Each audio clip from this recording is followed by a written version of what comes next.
Friends, पिछले video में हम सब्जेक्ट और प्रेडिकेट के बारे में बताए थे और सब्जेक्ट के बारे में डिटेल में हमने बताया है। आज हम प्रेडिकेट की बात करेंगे, लेकिन एक शार्ट में एक चीज़ बताने जा रहे हैं कि सब्जेक्ट क्या है। जैसा कि हम बता चुके हैं कि सब्जेक्ट जिसके बारे में बात होती है वही सब्जेक्ट है। जिसके बारे में सेंटेंस में बात होती है about which are about whom in the sentence we talk, that is a subject। Subject की जिसके बारे में बात होती है वही सब्जेक्ट है। और जो बात होती है what is talked, whatsoever is talked, that is predicate। Predicate क्या है? जो बात होती है वही प्रेडिकेट है और जिसके बारे में बात होती है वो सब्जेक्ट है। अब देखिए, सब्जेक्ट के डिटेल के बारे में हमने बता चुके हैं इस पिछली वीडियो में, लेकिन आज I will try to explain about predicate in detail। देखिए, तो प्रेडिकेट में सबसे पहले वर्ब से शुरू होता है, यानी प्रेडिकेट का मुख्य भाग वर्ब है। वर्ब से प्रेडिकेट शुरू होता है, उसके साथ वर्ब होता है, उसके साथ ऑब्जेक्ट होता है, कॉम्प्लीमेंट होता है। ये तीन चीज़ से मिलकर के मुख्य रूप से बनता है। वर्ब, ऑब्जेक्ट और कॉम्प्लीमेंट, ये तीन चीज़ रहता है। इस तीन चीज़ से मिलकर के बनता है। एक एग्जाम्पल पहले लेंगे। एक example, we can take example, Ram goes to school, या I read a book. I क्या है? I read a book. तो आई क्या है? आई सब्जेक्ट है क्योंकि काम करने वाला है। आई के बारे में बात हो रही कि रीड ए बुक। आई क्या कर रहा है? उस सेंटेंस में बात हो रही कि रीड ए बुक, बुक पढ़ता है, यानी वो काम करने वाला सब्जेक्ट होता है, या जिसके बारे में बात करते हैं वही सब्जेक्ट होता है। तो आई क्या है? सब्जेक्ट है। रीड ए बुक, अब हम बता दें कि वर्ब से शुरू होता है, तो रीड वर्ब है और एक बुक ऑब्जेक्ट है। तो रीड ए बुक क्या है? प्रेडिकेट है, यानी वर्ब से प्रेडिकेट शुरू होता है। वर्ब है, उसके बाद ऑब्जेक्ट है, उसके बाद और शब्द भी, जैसे अर्थ पूरा नहीं होता तो उसमें कॉम्प्लीमेंट भी मिलाते हैं, या कॉम्प्लीमेंट का शब्द होता है जब सेंटेंस में वो अर्थ नहीं पूरा होता है, उसकी मीनिंग नहीं पूरी होती है, उसमें कॉम्प्लीमेंट मिलाते हैं, लगाते हैं। हम वर्ब की बात करेंगे। वर्ब क्या होता है? किसी का काम का करना या होना पाया जाता है। वर्ब क्या है? मतलब जो क्रिया होती है वही वर्ब है, या किसी काम का करना या होना पाया जाता है वही वर्ब है। अब हम वर्ब मुख्य रूप से चार प्रकार के होते हैं। वर्ब मुख्य रूप से चार प्रकार के होते हैं। Intransitive verb, transitive verb, auxiliary verb और लिंकिंग वर्ब। ये चार प्रकार के वर्ब होते हैं कि इंट्रांसिटिव, ट्रांसिटिव, लिंकिंग और ऑक्सिलरी वर्ब। तो सबसे पहले हम ट्रांसिटिव वर्ब, इंट्रांसिटिव की बात करेंगे। इंट्रांसिटिव जिसमें ऑब्जेक्ट नहीं होता है, यानी वर्ब से ही पहले सब्जेक्ट रहेगा और प्रेडिकेट में केवल वर्ब, यानी सिंगल शब्द से ही प्रेडिकेट शुरू हो जाएगा। जैसे the birds fly, we sleep. क्या है? स्लीप क्या है? वर्ब है, लेकिन एक प्रेडिकेट है क्योंकि वर्ब से शुरू होता है, उसके बाद कोई किसी शब्द की आवश्यकता नहीं है, इससे पूरा अर्थ पूरा हो जाता है, सेंटेंस का अर्थ पूरा हो जाता है। तो जैसे वी स्लीप, हम सोते हैं, और इस तरह से द बर्ड्स फ्लाई, चिड़िया उड़ती हैं। इसमें ऑब्जेक्ट की कोई आवश्यकता नहीं है। ऑब्जेक्ट की मतलब कि ये शब्द ऐसे हैं जिसमें ऑब्जेक्ट की आवश्यकता नहीं होती है, ये वर्ब से ही सेंटेंस का अर्थ पूरा हो जाता है। ये हो गया सब्जेक्ट, और प्लस वर्ब से ही प्रेडिकेट का पूरा अर्थ पूरा हो जाता है। एक ही शब्द से प्रेडिकेट बन सकता है। दूसरा एग्जाम्पल हम ले रहे हैं कि आई read a book. Next example हम ले रहे हैं कि आई रीड ए बुक। तो आई है, उसके बाद वर्ब रीड है, अ बुक ऑब्जेक्ट है। तो ऑब्जेक्ट है तो तीन शब्द है, आई रीड ए बुक, इसमें तीन शब्द से मिलकर के बना है। और ऑब्जेक्ट क्या होता है? जिसमें क्रिया का प्रभाव जिस पर पड़ता है वही ऑब्जेक्ट होता है। ऑब्जेक्ट क्या है? ऑब्जेक्ट की कौन चीज़ है? जिस पर क्रिया का प्रभाव पड़ता है वही ऑब्जेक्ट है। Object is that on which action is done. What is object? Object is that on which action is done. Object वह है जिस पर क्रिया का प्रभाव पड़ता है। जैसे he reads A books, he reads A book, तो रीडिंग का प्रभाव किस पर पड़ रहा है? बुक पर पड़ रहा है, तो ऑब्जेक्ट ये है। तो सेंटेंस बनाते हैं तो पहले वर्ब लिखते हैं, उसके बाद ऑब्जेक्ट लिखते हैं। फिर ऑब्जेक्ट भी दो तरह के होते हैं, एक डायरेक्ट ऑब्जेक्ट होता है, एक इनडायरेक्ट ऑब्जेक्ट होता है। एक डायरेक्ट ऑब्जेक्ट होता है, एक इनडायरेक्ट। डायरेक्ट ऑब्जेक्ट का मतलब नॉन लिविंग थिंग्स जिसमें प्रयोग करते हैं। डायरेक्ट ऑब्जेक्ट का मतलब नॉन लिविंग यानी निर्जीव चीज़ों का जिसमें प्रयोग करते हैं वो डायरेक्ट ऑब्जेक्ट है या निर्जीव चीज़। और इनडायरेक्ट ऑब्जेक्ट का मतलब जिसमें सजीव का प्रयोग करते हैं। जैसे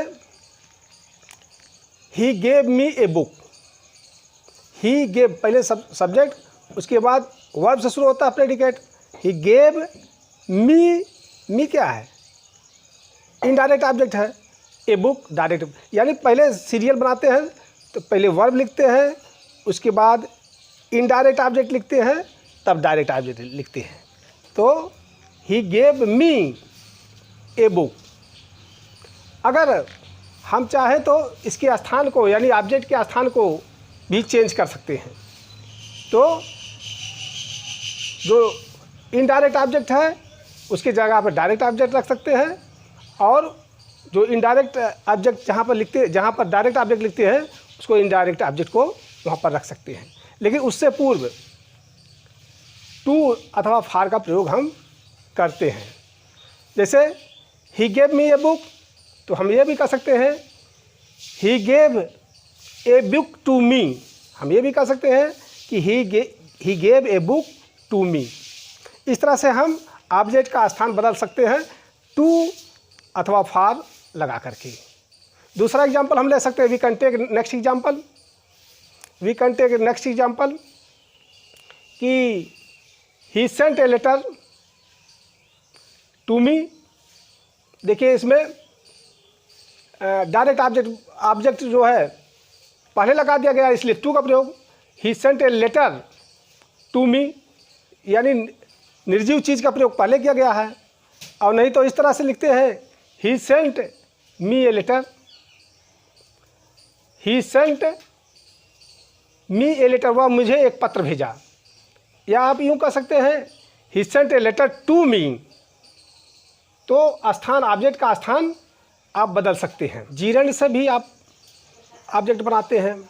जीरेंड को भी you can make gerund object, you can use gerund as a object and you can use infinitive as a object. Gerund को भी आप ऑब्जेक्ट बना सकते हैं इन्फिनिटिव। जैसा कि आप जानते हैं जीरेंड क्या है? बेस वर्ब में यानी वर्ब में आईएनजी जोड़ दीजिएगा तो जीरेंड बन जाता है। वर्ब में आईएनजी जोड़ देते हैं तो जीरेंड बन जाता है। और बेस वर्ब में, बेस फॉर्म में, वर्ब के बेस फॉर्म में टू लगा देते हैं, यानी उसके पूर्व टू लगा देंगे तो ये इन्फिनिटिव बन जाता है।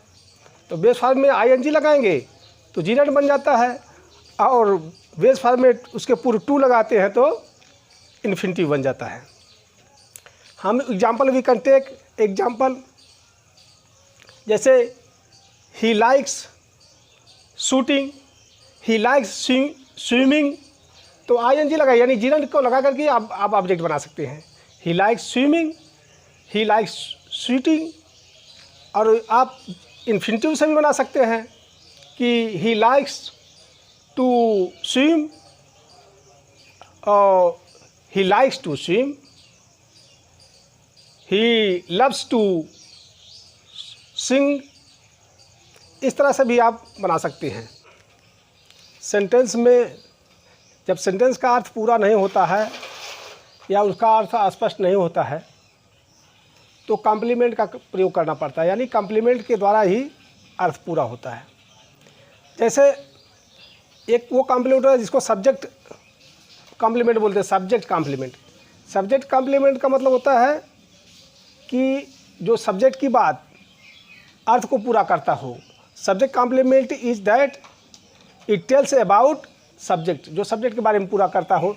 जैसे टॉमी इज ए डॉग, ये टॉमी के बारे में बता रहा है, सब्जेक्ट उसके सब्जेक्ट के बारे में बता रहा है। He is a doctor, doctor के बारे में बता रहा है। लेकिन जो लिंकिंग वर्ब, ये कौन सा वर्ब है? लिंकिंग वर्ब है, यानी जोड़ने वाला वर्ब होता है। जैसे ही इज, हम बोले कि ही इज, वह है, तो इससे इसका अर्थ स्पष्ट नहीं होता है, इसलिए कॉम्प्लीमेंट का प्रयोग करते हैं। जैसे ही इज है, वह है, वह क्या है, अर्थ स्पष्ट नहीं है, इनकम्प्लीट है, प्रेडिकेट इनकम्प्लीट है, तो वहाँ पर हम कॉम्प्लीमेंट का प्रयोग करते हैं। तो इसलिए ही इज, जहाँ भी बी होता है, बी का फॉर्म का मतलब कि is am are was were, इसका फॉर्म जहाँ भी होता है वहाँ पर कॉम्प्लीमेंट ही लगाते हैं। He is a doctor, he is a teacher, तो ये कॉम्प्लीमेंट का प्रयोग यहाँ पर करते हैं। ये सब्जेक्ट कॉम्प्लीमेंट होता है, क्योंकि सब्जेक्ट के बारे में ये बात करता है, सब्जेक्ट के बारे में बताता है। It tells about subject, this is why it is subject complement. अब आज ऑब्जेक्ट कॉम्प्लीमेंट, इसके बाद ऑब्जेक्ट कॉम्प्लीमेंट के बारे में बात करेंगे। What is object complement? Object complement is that which tells about object. Object complement वो होता है जो ऑब्जेक्ट के बारे में बताता है।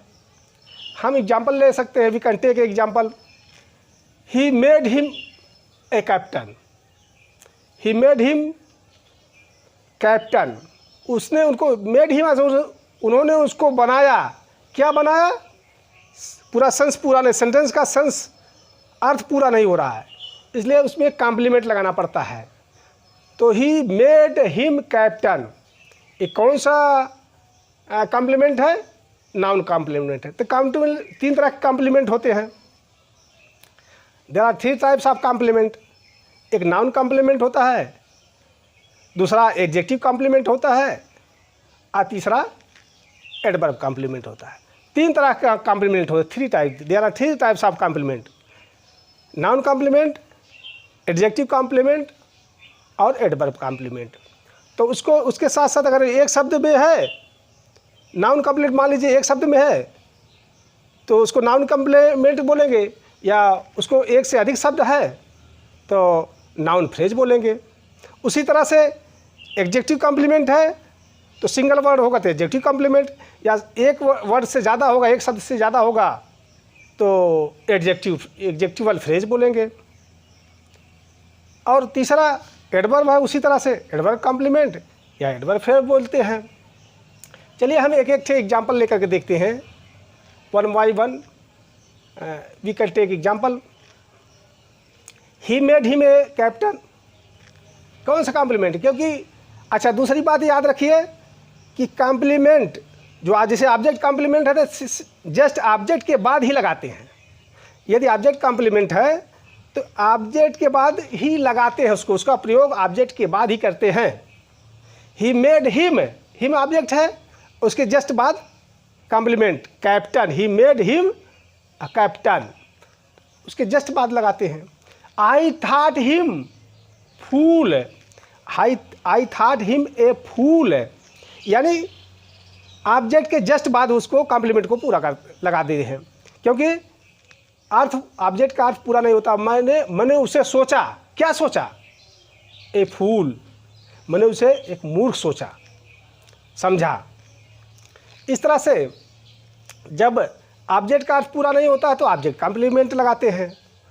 एग्जाम्पल आपने देख लिया कि आई थॉट हिम ए फूल। दूसरा एग्जाम्पल हम नाउन कॉम्प्लीमेंट का एक और एग्जाम्पल ले रहे हैं, ही मेड हिम कैप्टन। तो नाउन फ्रेज, वो देखिए नाउन सिंगल रहेगा तो नाउन रहेगा, नाउन कॉम्प्लीमेंट है। अगर सिंगल से अधिक है तो नाउन फ्रेज हो जाता है, सिंगल से अधिक है तो नाउन फ्रेज है। जैसे ही मेड हिम क्रिकेट कैप्टन, देखिए यहाँ दो शब्द है, क्रिकेट कैप्टन, तो इसलिए नाउन फ्रेज हो गया। दो शब्द है, क्रिकेट कैप्टन, इसलिए यहाँ पर नाउन फ्रेज हो गया। तो ही made him cricket captain. Next example हम एग्जेक्टिव ले रहे हैं। The teacher thinks Mohan intelligent. The teacher thinks Mohan, देखिए इंटेलिजेंट, इंटेलिजेंस कौन सा वर्ड है? एडजेक्टिव है। एडजेक्टिव के बारे में आप जानते हैं कि एडजेक्टिव क्या है? What is adjective? जो किसी नाउन या प्रोनाउन की विशेषता बताता है, जो किसी नाउन या प्रोनाउन की विशेषता बताता है, वही एडजेक्टिव हो।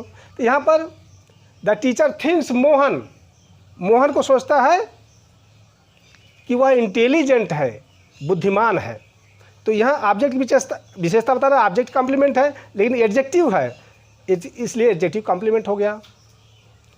अब नेक्स्ट एग्जाम्पल, एडजेक्टिव कॉम्प्लीमेंट को देखा, अब एडजेक्टिवल फ्रेज को देख लीजिए, यानी एक शब्द से अधिक रहेगा तो एडजेक्टिवल फ्रेज हो जाएगा। The teacher thinks Mohan very intelligent, तो यहाँ वेरी दो शब्द हो गया, वेरी इंटेलिजेंट दो शब्द हो गया, इसलिए एडजेक्टिवल फ्रेज हो गया। और देख लीजिए आगे, देखिए आपने नाउन देखा, नाउन फ्रेज का एग्जाम्पल देखा, एडजेक्टिव देखा, एडजेक्टिवल फ्रेज का एग्जाम्पल देखा। अब देख लीजिए ये वही, उसमें भी जो बी वाला फॉर्म है, बी इज एम आज वाज वेयर, इसमें कॉम्प्लीमेंट लगता ही है, बिना कॉम्प्लीमेंट के आप पूरा नहीं होता है। जैसे यू आर ए सोल्जर, तुम हो, क्या हो, अर्थ पूरा नहीं है, इसका सेंस पूरा नहीं है, इसलिए इसमें कॉम्प्लीमेंट लगाते हैं। तो यू आर ए सोल्जर, इसमें कौन सा ये है, कॉम्प्लीमेंट है, नाउन है। सोल्जर क्या है, नाउन कॉम्प्लीमेंट है। यू आर हैप्पी, कौन सा कॉम्प्लीमेंट है, हैप्पी क्या है, एडजेक्टिव है, एडजेक्टिव कॉम्प्लीमेंट लगाते हैं। राम वाज देयर, राम वहाँ पर था, is am are was were का प्रयोग हो रहा है। और बी में, ये बी का रूप है, बी में बिना कॉम्प्लीमेंट का बी पूरा नहीं होता है। तो राम वाज देयर ये कौन सा, एडवर्ब कॉम्प्लीमेंट है। और एडवर्बियल फ्रेज आप देखना चाहेंगे तो Ram was in the class, देखिए इन द क्लास क्या है, एडवर्ब है। इस तरह से ये आपके कॉम्प्लीमेंट पूरे हुए। और तीन तरह के मेन रूप से कॉम्प्लीमेंट होते हैं, वही नाउन या नाउन फ्रेज, एडजेक्टिव या एडजेक्टिव फ्रेज, और एडवर्ब या एडवर्ब फ्रेज। इस तरह से आप कॉम्प्लीमेंट बनाते हैं। तो सब मिलाकर प्रेडिकेट में वही होता है, कौन कौन, वर्ब होता है, ऑब्जेक्ट होता है और कॉम्प्लीमेंट होता है। एक शब्द से भी सेंटेंस पूरा हो सकता है और अधिक शब्दों का प्रयोग भी हो सकता है। जैसे इंट्रांसिटिव वर्ब में एक ही शब्द का प्रयोग करते हैं, जैसे दी बर्ड्स फ्लाई, और कई शब्द का प्रयोग ऑब्जेक्ट का भी बोले, he reads a book, object भी होता है। और उसके आगे आप बढ़ेंगे तो ऑब्जेक्ट कॉम्प्लीमेंट का प्रयोग करते हैं, और उसके बाद बी फॉर्म में भी कॉम्प्लीमेंट लगता है।